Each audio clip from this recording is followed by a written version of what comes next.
దేవుని మహాకృపను బట్టి మీ అందరికీ ప్రభు పేరిటి వందనాలు. ఈ దిన దేవుని వాగ్దానం అనుదిన కృప లేఖన భాగంలో చదువుకుందాం. ఇర్మీయా గ్రంథము 31వ అధ్యాయము 3వ వచనం. ఇక్కడ వ్రాయబడుతున్న మాట, శాశ్వతమైన ప్రేమతో నేను నిన్ను ప్రేమించుచున్నాను గనక విడువక నీ ఎడల కృప చూపెదను అంటున్నాడు. నా దేవుడు నీతోనూ నీ కుటుంబంతోనూ ఆయన చెప్పేటటువంటి మాట ఏంటంటే శాశ్వతమైన ప్రేమ.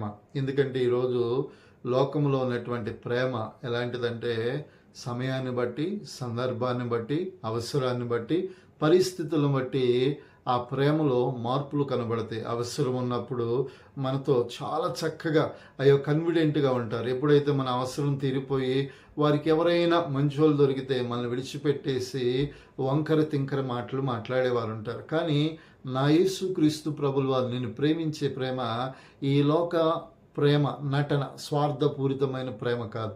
ఈ ప్రేమ ఏంటంటే నిన్ను మరణము వరకు ఒకే రీతిగా ప్రేమించే ప్రేమ. అందుకంటున్నాడు, శాశ్వతమైన ప్రేమతో నేను నిన్ను ప్రేమిస్తున్నాను. కాబట్టి ఈ లోకంలో నీకు ఎదురవుతున్న అనేక సమస్యలు, అనేకమైన ఇబ్బందుల్లో ఇంకనూ నీవు త్రొట్టిలక దేవుని ఎదుట నిలిచి ఉన్నావంటే విడువక నిన్ను కాపాడుతాడు. నీ జీవితకాలం నిన్ను, నీ కుటుంబాన్ని నిశ్చయముగా ఆయన కాపాడి నడిపించునుగాక. పరిశుద్ధుడా, ఈ వాక్యం చేత మీ బిడ్డలను ముద్రించి అయా వారి జీవిత కాలమంతయు నీ కాపుదల్లో నడిపించుమని యేసు నామములో ప్రార్థిస్తున్నాము తండ్రి. ఆమేన్.